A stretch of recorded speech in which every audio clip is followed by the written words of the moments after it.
বাংলা নাটকে অন্যতম একজন সেরা অভিনেতা হলেন নিলয় আলমগীর। তিনি গত 2-3 বছর ধরে বাংলা নাটকে রাজত্ব করে আসছেন। তাকে আবার হাসির রাজাও বলতে পারেন।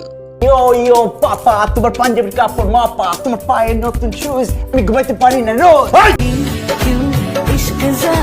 প্রথমে তিনি চলচ্চিত্রে অভিনয় করলেও বর্তমানে তিনি ছোট্ট পর্দা নিয়েই ব্যস্ত সময় পার করছেন। আমাদের আজকের আয়োজনে থাকছে নিলয় আলমগীরের জীবন কাহিনীর সম্পর্কে, জানানোর চেষ্টা করব তার অতীত এবং বর্তমান অবস্থা সম্পর্কে। শুরু করার আগে একটি ছোট্ট রিকোয়েস্ট, আপনারা যদি আমাদের এই চ্যানেলের নতুন দর্শক হয়ে থাকেন তাহলে চ্যানেলটি অবশ্যই সাবস্ক্রাইব করবেন। তো শুরু করা যাক।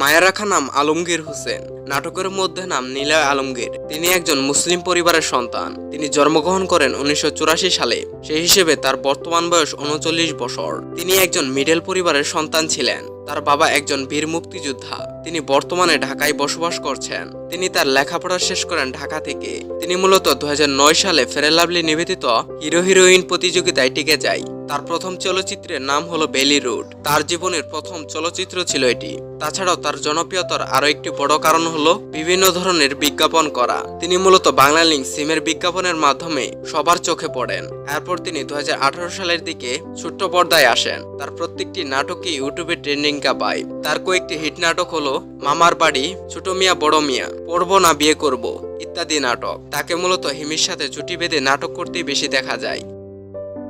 অনুমান করা যায় যে তিনি একটি নাটক করতে পারিশ্রমিক নেন 80 থেকে 1 লাখ টাকা। তিনি বর্তমানে নাটক নিয়েই ব্যস্ত সময় পার করছেন। তিনি প্রতি মাসে 4টি থেকে 6টি করে নাটক উপহার দেয় দর্শকদের মাঝে।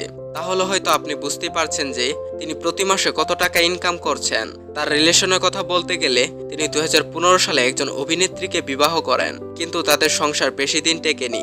নিলয় আলমগীর দীর্ঘ 4 বছর সিঙ্গেল থাকার পর বিবাহ করেন তাসমুকা তাবাস্সা রিদিকে।